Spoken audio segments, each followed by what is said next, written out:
وهذه سلام صاحبي ذا قيمة بدن رمضان ما نواكر مشغولني لكنسه ما توحن بوقن دونا دق ماذا كاران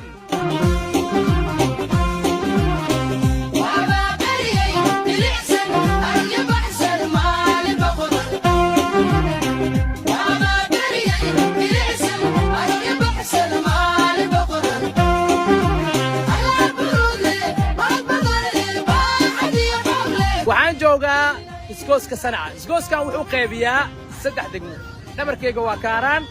halkaasina waa Shibis halkaanina waa dhinaca kalena waa Yakshiid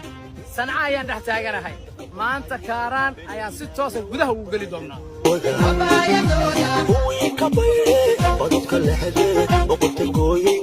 Baba